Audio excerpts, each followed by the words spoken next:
Halo Kiora teman-teman semuanya, dengan aku lagi Sakti dari Kon Indo in Bangkok. Hari ini tanggal 15 Oktober, tepatnya hari Rabu. Aku berada di Queen's Park, Invercargill, New Zealand. Nah, aku sebenarnya punya niat untuk berbagi dan membuat video keseharian aku di New Zealand. Tapi kemarin sempat terhambat karena beberapa bulan pertama aku cukup struggle untuk adjust kehidupan baruku di sini di New Zealand. Karena to be honest, ketika di Indonesia sekolah, kuliah, kita fokus hanya belajar.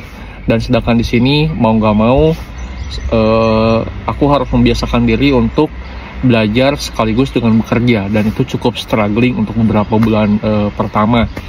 Namun untuk beberapa bulan kemudian sudah cukup terbiasa sih. Dan yang kedua, hal yang menghambat aku untuk membuat video tersebut karena aku terlalu fokus untuk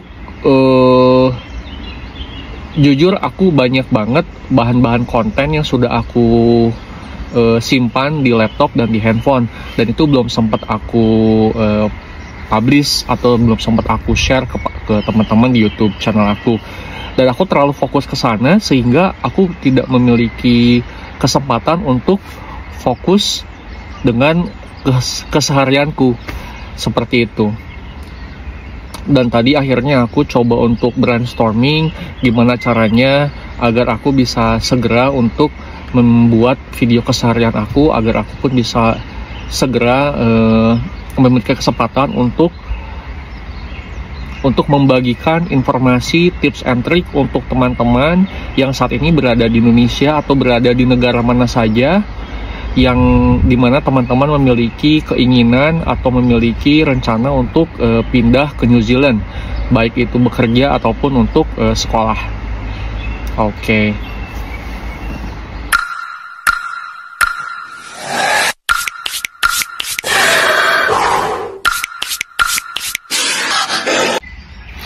Aku mau cerita alasan terbesar yang membuat aku memutuskan untuk pindah ke New Zealand itu.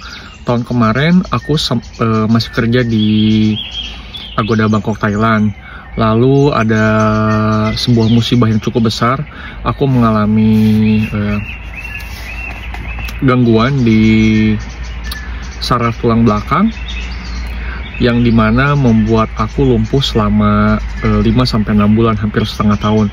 Aku udah coba pengobatan di Thailand, berbagai macam pengobatan, operasi beberapa kali, namun belum menemukan hasil. Akhirnya aku diminta untuk pulang ke Indonesia oleh orang tua. Dan pada saat itu aku izin ke kantor untuk cuti panjang, untuk unpaid leave atau cuti tidak digaji. Aku memutuskan untuk unpaid leave, dikasih waktu selama 2 bulan. Akhirnya aku memutuskan untuk pulang ke Indonesia. Pada saat itu uang tabunganku sudah menipis, sudah hampir habis, karena aku pakai hampir seluruh uangku untuk berobat di Thailand. Dan begitu sampai Indonesia, orang tuaku menyarankan aku untuk coba daftar BPJS, program asuransi dari pemerintah. Menurut beberapa orang cukup mustahil aku bisa dapat antrian untuk melakukan operasi menggunakan BPJS, karena banyak sekali orang yang memiliki BPJS bertahun-tahun. Itu ketika mereka ingin melakukan operasi, mereka harus menunggu cukup lama.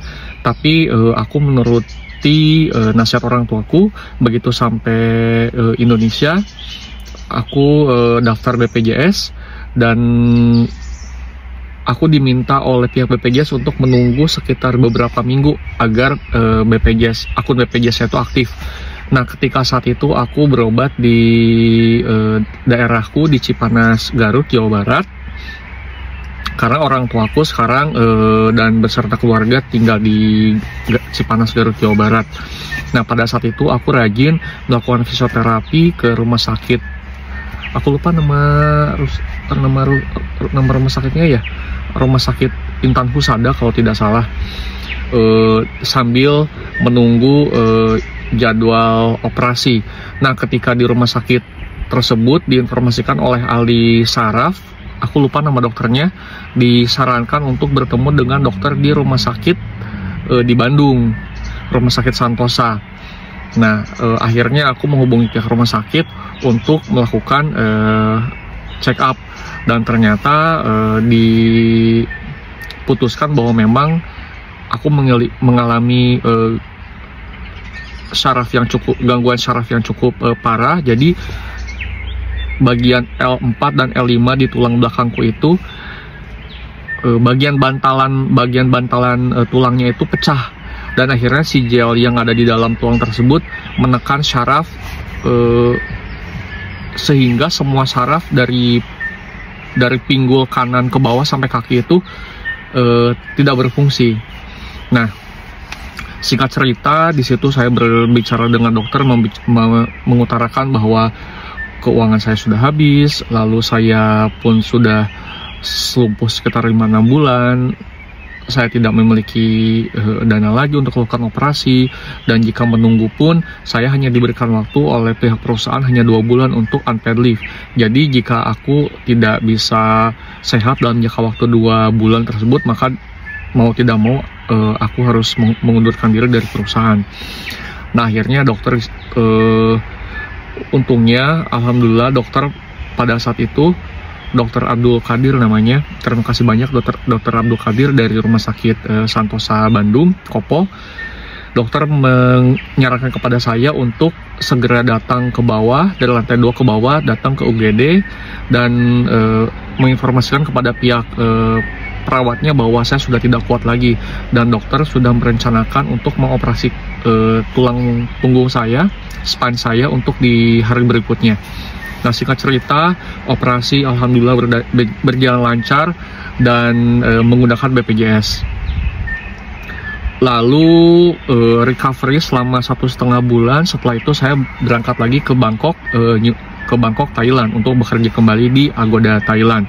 Nah, ketika saya bekerja, saya merasa sebetulnya pemikiran saya untuk pindah ke New Zealand itu dimulai ketika saya recovery setelah operasi, dimana saya berpikir bahwa ternyata hidup itu cuma satu kali, dan jika sesuatu terjadi kepada kita, seperti halnya kita terkena musibah yang sangat besar, kita tidak pernah tahu kapan ajal akan menjemput. Nah, ketika saya recovery, saya berpikir, apa sih tujuan hidup saya, apa sih yang ingin saya capai di hidup ini. Akhirnya saya berpikir bahwa saya tidak ingin bekerja di perusahaan tersebut sampai dengan pensiun. Lalu saya berpikir bahwa tujuan hidup saya ini apa? Tujuan hidup saya ini, saya ingin memiliki usaha sendiri di bidang kulineri, karena jujur saya memiliki passion, memiliki ketertarikan yang sangat kuat terhadap bidang memasak, dan saya memang hobi untuk memasak dari zaman dulu. Nah, di situ saya berpikir, di mana saya harus sekolah, berapa, lalu seperti apa. Pokoknya semuanya terpikir, namun semuanya itu hanya ide kasar saja, karena kan saya pun masih tahap pemulihan, belum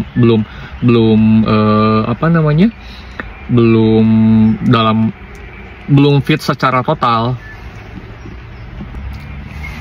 Nah, singkat cerita, saya kembali lagi ke Bangkok, Thailand, untuk kembali bekerja di perusahaan tersebut, dan saya bertahan di perusahaan tersebut beberapa bulan kemudian. Namun ternyata tidak lama kemudian spine saya mengalami isu lagi. Akhirnya saya mau nggak mau, untuk saat itu saya harus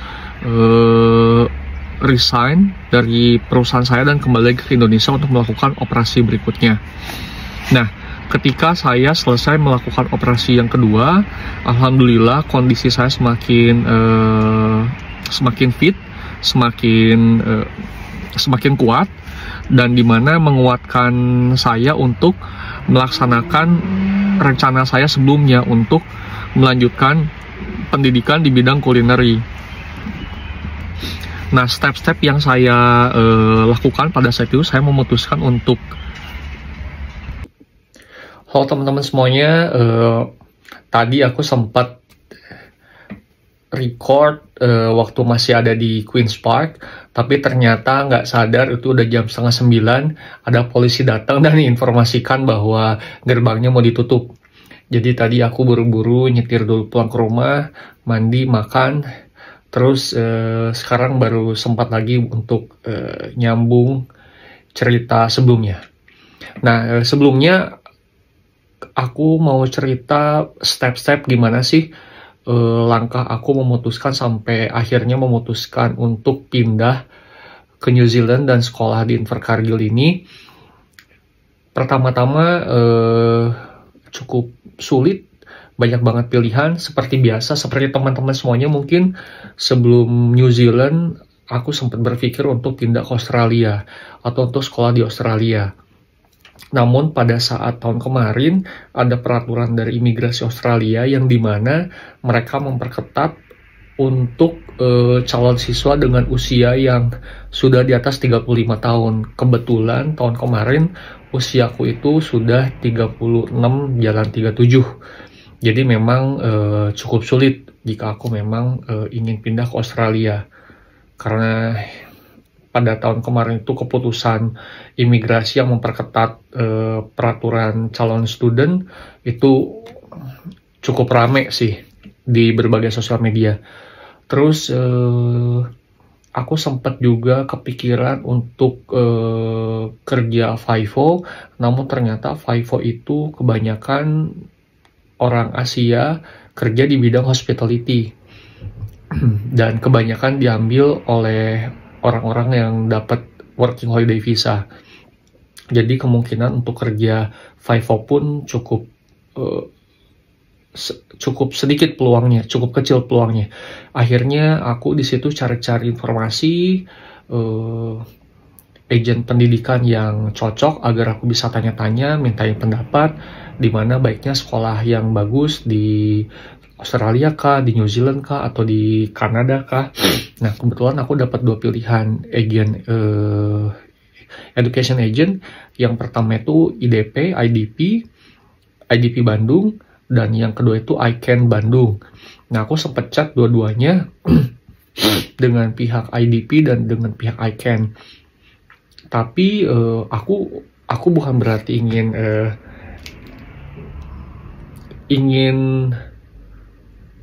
menjelek-jelekan education agency ya, karena kan memang education agency itu seperti halnya jodoh, jadi cocok-cocokan. Nah, kebetulan untuk IDP mereka itu lebih condong untuk mempersiapkan calon-calon pelajar yang mendapatkan beasiswa. Karena begitu aku informasikan kepada pihak IDP bahwa aku rencananya itu ingin mencari sekolah untuk culinary, entah di Australia atau di New Zealand, dan agennya itu agen yang berbicara dengan aku pada saat itu mungkin dia maksudnya baik, tapi dia secara tidak sadar dia sedikit memaksakan kehendak dia. Kenapa nggak ngambil master aja? Karena kan aku kan kebetulan sudah Bachelor of Engineering ya, sudah S1 Teknik Kimia, dan dia berpikir kenapa nggak ngambil S2 aja, dan kenapa nggak coba daftar beasiswa apa yang dari pemerintah Indonesia itu, aku lupa. Iya, dan dia tetap memaksakan kenapa nggak ngambil beasiswa dari pemerintah aja. Padahal kan beasiswa tersebut diperbolehkan untuk warga negara Indonesia yang usianya itu maksimal 35 tahun, dan sedangkan aku pada saat tahun kemarin itu sudah di 36 jalan 37. Nah, karena pihak agen dari IDP-nya itu cukup sedikit memaksakan kehendak dia, akhirnya aku berpikir kayaknya aku harus mencari opsi kedua nih, harus mencari education agent yang cocok dengan aku. Nah, kebetulan aku menemukan agen education namanya tuh ICANN di Bandung, dan akhirnya terhubung dengan Viren. Nah, Viren ini dia masih muda, tapi dia itu pertama dia itu pendengar yang baik, kedua dia itu sangat terbuka untuk berdiskusi, dan jatuhnya dia itu tidak memaksakan informasi kepada kita. Jadi kan kitanya pun nyaman. Nah, di situ aku ceritalah ke Viren tentang situasiku. Aku ada rencana ingin mengambil culinary degree dan pilihannya itu di Australia. Nah, karena imigrasi Australia sekarang sedang ketat, apakah ada opsi lain, mungkin ke Kanada atau mungkin ke New Zealand. Dan pada saat itu memang aku sudah coba menghubungi pihak kampus di Kanada dan pihak kampus di New Zealand belum. Kebetulan aku baru sempat konfirmasi dengan pihak kampus di Kanada. Aku lupa. Di Quebec. Di sana. Aku lupa nama sekolahnya apa ya. Pokoknya aku ada sempat konfirmasi lah, dapat list harganya berapa. Nah, kebetulan Viren informasikan kepadaku bahwa banyak siswa yang dibantu oleh dia, mereka tidak berhasil sekolah di Australia, tapi akhirnya mereka dibelokkan sekolah di New Zealand. Nah, di situ aku coba bertanya lagi ke Viren, emang kesempatannya besar, emang lebih mudah. Viren bilang sekolah ke New Zealand persyaratannya cukup ketat, dan sekolah ke New Zealand pun dokumen-dokumennya cukup banyak. Cuman asalkan kita punya genuine interest untuk sekolah di bidang tersebut, tidak ada yang mustahil, dia bilang. Nah, akhirnya aku cobalah ke Viren, oke lah, boleh lah dicoba, nggak apa-apa kan, informasi nggak ada yang salah kan. Akhirnya aku sama Viren deal bahwa aku akan cari informasi dari diriku, kampus mana saja yang kira-kira menarik di New Zealand, dan Viren pun sama, kita sama-sama punya PR nih, bikin list kampus mana aja yang bisa untuk ambil sekolah di bidang cookery atau culinary ini. Nah, beberapa hari kemudian kita ketemu lagi, kita ngobrol lagi, aku udah dapat list, dan Viren pun ngasih listnya, dan list yang dia kasih itu cukup detail. Dia kasih timetable yang dimana isinya tuh beberapa pilihan sekolah, di situ pun ada perbandingannya, biayanya berapa, kelebihannya apa, kekurangannya apa, lokasinya apa, dan kita diskusi. Kebetulan pada saat itu kampus-kampus yang menyediakan jurusan diploma in culinary itu ada di Auckland Institute of Technology, terus ada di Waikato Institute of Technology, Manukau MIT, Manukau Institute of Technology, terus ada juga di Christchurch, lalu ada di Otago, Dunedin, dan yang terakhir itu di Invercargill. Nah, di situ aku coba banding-bandingin kan, harganya berapa, kelebihannya apa, kekurangannya apa. Dan kebetulan kampus-kampus yang lain itu selain SIT di Invercargill, mereka itu pertama udah terlalu banyak mahasiswa imigran, terutama dari India. Terus yang kedua, posisinya. Jadi di New Zealand itu kebetulan pada tahun tersebut seluruh politek di New Zealand itu sudah digabungkan di dalam naungan Tepu Kenga. Tepu Kenga itu seperti satu departemen yang membawahi politek. Nah, karena Tepu Kenga sudah mengambil alih seluruh politek, sehingga Tepu Kenga memberikan standar harga semuanya tuh sama. Jadi cukup sulit buat kita calon student menemukan sekolah mana sih yang bagus, karena kan biasanya kan sekolah yang mahal itu kan pasti kualitasnya lebih bagus biasanya ya, tidak semua tapi biasanya. Nah, karena Tepu Kenga sudah mengambil alih seluruh politek, akhirnya Tepu Kenga membuat standar semua politek harganya sama, $27.000 New Zealand dollar per tahun untuk sekolah culinary. Nah, ketika aku dengan Viren ngobrol, kita breakdown, ternyata sekolah-sekolah lain selain Southern Institute of Technology di Invercargill, mereka itu 27.000, tapi mereka tuh banyak tambahan, seperti ada tambahan asuransi, tambahan biaya apa namanya, knife kit atau satu set pisau, lalu seragam segala macam, dan hampir semuanya itu dari 27.000 naik jadi 32 sampai 33.000 dolar. Sedangkan kalau di SIT Invercargill itu tuh 27.000 udah segitu, itu sudah termasuk semuanya, sudah termasuk knife kit, sudah termasuk seragam, sudah termasuk asuransi, sudah termasuk semuanya. Dan salah satu kelebihan SIT itu, mereka memberikan tempat tinggal selama 2 minggu gratis di asramanya SIT. Jadi pas kita nyampe di Invercargill, kita bisa tinggal 2 minggu di asramanya SIT, sehingga kita memiliki kesempatan untuk mencari tempat tinggal di luar. Dan yang lebih menguntungkannya lagi, politek yang lain, kampus-kampus yang lain, itu mereka memberikan beasiswa atau potongan harga. Tapi potongan harga maksimal yang bisa mereka dapatkan itu hanya 3.000 dolar. Sedangkan untuk SIT itu memberikan potongan harga atau beasiswa, namanya itu Southland Grant. Jadi beasiswa yang disediakan dari pemerintah lokal setempat kepada mahasiswa internasional.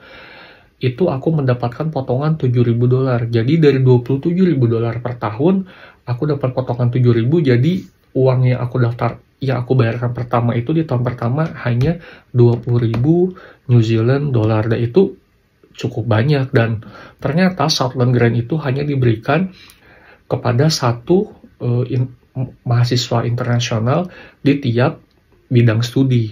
Dan aku cukup beruntung karena di angkatan aku, di bidang studiku, hanya ada satu international student, yaitu cuman aku, jadi nggak ada saingan yang lainnya gitu. Nah, singkat cerita, akhirnya aku punya ketertarikan dengan SIT dibanding sekolah yang lain. Pilihan aku kedua yang paling kuat itu di Dunedin, tapi aku pikir-pikir Dunedin itu banyak banget kampus di sana, jadi saingan banyak. Udah gitu, Dunedin itu terkenal dengan kota party ya, jadi pelajar-pelajarnya itu siang belajar, malam party, jadi sepertinya banyak godaan, banyak gangguan. Jadi akhirnya aku memutuskan di Invercargill. Dan karena di Invercargill pun SIT itu merupakan satu-satunya sekolah di Invercargill di region itu, jadi tidak banyak saingan.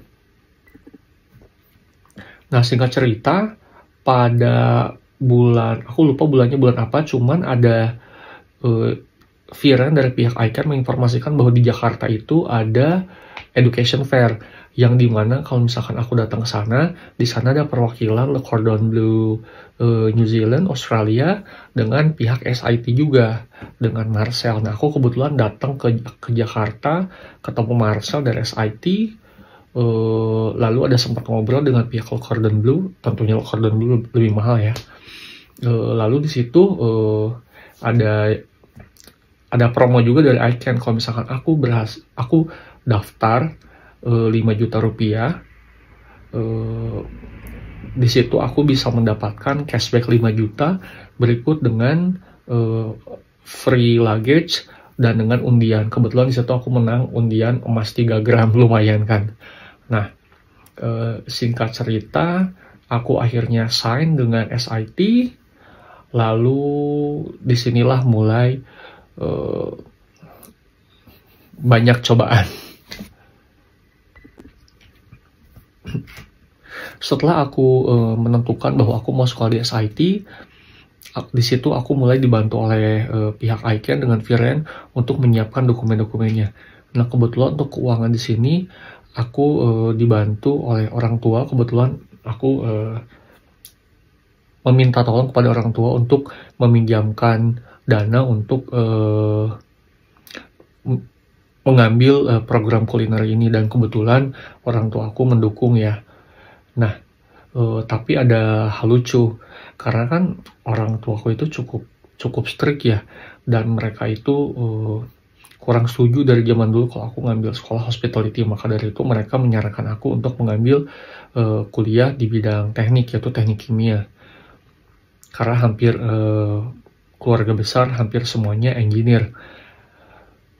Dan akhirnya dengan berat hati aku harus bilang ke orang tuaku bahwa aku meminjam uang ini untuk ambil master degree. Padahal sebetulnya aku mengambil diploma in culinary. Cukup berat di situ karena aku kan tidak bisa jujur ke orang tua, tapi apa boleh buat karena kan memang ini udah pilihan hidup ya, dan kebetulan selama niat aku baik jadi ya udahlah gitu. Nah, singkat cerita disitulah keuangan sudah siap, dokumen-dokumen yang disiapkan pun cukup banyak. Pada saat itu posisi aku ada di Bangkok, Thailand, sedangkan aku banyak banget dokumen-dokumen, surat-surat yang aku harus siapkan di Indonesia. Untungnya keluargaku, adikku semuanya sigap membantu. Yang paling sulit itu surat keterangan baik ya, SKCK dari pihak kepolisian. Aku posisi ada di Bangkok, Thailand. SKCK harus disiapkan mendadak beberapa hari di Indonesia. Tapi untungnya pihak kepolisian Indonesia sangat membantu dan mereka mengerti bahwa posisi aku ada di Thailand. Dan aku pun di Thailand harus datang ke pihak kepolisian Thailand untuk untuk meminta criminal record, menyatakan bahwa aku tidak memiliki catatan kriminal sama sekali di Thailand maupun di Indonesia. Setelah itu aku harus melalui serangkaian medical check up di Thailand. Itu pun pihak kliniknya sudah ditentukan oleh Kedutaan Besar New Zealand di Thailand. Itu cukup mahal, cukup panjang, dan cukup banyak tesnya. Dan terutama kita diharuskan untuk tes di bagian paru-paru karena New Zealand itu cukup ketat dengan perihal penyakit paru-paru ya, terutama TBC. Alhamdulillahnya aman, lancar. Lalu cobaan-cobaan berikutnya itu dokumen. Setelah semua dokumen lancar, keuangan lancar, ternyata pihak imigrasi New Zealand itu memang luar biasa. Mereka mengirimkan email meminta bukti, meminta barang bukti, foto ataupun video ataupun dokumen yang menunjukkan bahwa aku memang genuine atau memang murni tertarik ingin mendalami atau ingin belajar bidang kuliner ini. Untungnya aku setiap kali memasak, setiap kali membantu event seperti masak di Christmas partinya teman atau segala macam, aku selalu mendokumentasikannya di Instagram, di Facebook ataupun di YouTube channel aku. Jadi akhirnya di situ aku menjelaskan kepada pihak imigrasi New Zealand, ini aku nggak bohong ya, total penjelasan aku itu dari penjelasan kata-kata, foto, video semuanya aku kirimkan sekitar 55 halaman. Dan di situ banyak banget rincian pertanyaannya. Ditanya oleh pihak imigrasi New Zealand, kenapa di usia segini kamu ingin belajar kulineri, sedangkan background kamu itu tidak ada kaitannya, background kamu itu teknik kimia, dan kamu bekerja di Thailand di bidang finance. Jadi mereka mencoba untuk melihat benang merah korelasi, apakah ini anak benar-benar murni, genuine, ingin mempelajari bidang kulineri di New Zealand, atau mungkin hanya ingin ke New Zealand lalu kabur dan bekerja, mungkin seperti itu kurang lebih ya. Dan di situ karena aku memang punya niat baik, punya niat jujur untuk belajar, ya aku di situ mau nggak mau semangat untuk menjelaskan. Jadi terkumpullah sekitar 55 halaman, isinya tuh foto, video, penjelasan A, B, C, D sampai Z. Aku kirimkan ke imigrasi New Zealand. Alhamdulillah, puji Tuhan, semuanya lancar. Lalu ada lagi masalah tentang rekening koran, ditanyakan lagi ini uang dari mana segala macam. Dan untungnya pada saat itu aku kebetulan uangku itu terbagi di antara rupiah dan Thai baht kan. Akhirnya, dan di Thai baht pun aku punya beberapa dolar cash yang mau nggak mau harus aku jual, lalu aku harus masukkan ke rekening Thailand. Nah di situ pihak imigrasi bertanya, kok tiba-tiba ada uang masuk dari mana? Dan untungnya aku memiliki rincian bukti ya, kalau misalnya aku menukarkan dolar aku di Thailand dan dimasukkan ke Thai baht. cukup deg-degan, cuman untungnya pihak imigrasi New Zealand memprosesnya dengan baik. Nah, singkat cerita, akhirnya aku tinggal menunggu proses visa, tinggal menunggu proses semuanya lancar. Akhirnya pihak ICANN menginformasikan bahwa congratulations, imigrasi New Zealand sudah mengeluarkan visa pelajarnya sampai dengan April 2026. Dan di 2025 sekitar pertengahan tahun aku akhirnya pergi ke New Zealand. Aku terbang dari Thailand, aku terbang ke Bali, dari Bali aku terbang ke Auckland, dari Auckland aku tinggal 3 hari, sekitar 3 malam, 4 hari 3 malam. Dari sana baru aku terbang ke Invercargill, lalu ikut orientation. Itu sih teman-teman ceritanya kurang lebih perjuangan aku dari mulai menentukan sekolah, menentukan agen pendidikan, menentukan budgetnya berapa, urus-urus dokumen, sampai di New Zealand itu cukup panjang. Dan aku yakin teman-teman semuanya yang memiliki rencana untuk sekolah, terutama sekolah di New Zealand, jangan putus asa. Memang perjuangan untuk sampai di New Zealand itu cukup berat, terutama perjuangan untuk mengurus dokumen-dokumen berkaitan dengan imigrasi New Zealand ya, karena imigrasi New Zealand itu terkenal sangat ketat. Jadi jangan khawatir, jangan patah semangat selama kitanya jujur, selama kitanya punya niat baik, jangan khawatir, pasti ada jalan. Nah, segini dulu mungkin untuk video aku hari ini. Besok aku coba bikin video rutin tiap hari. Rencana aku sih, aku bakal bikin video yang cukup panjang, diskusi atau berbagi informasi seminggu sekali.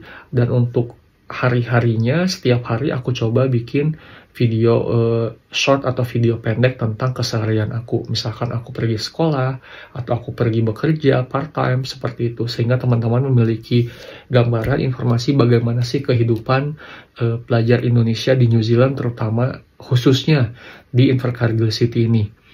Begitu. Terima kasih teman-teman semuanya. Kebetulan di sini sekarang sudah jam...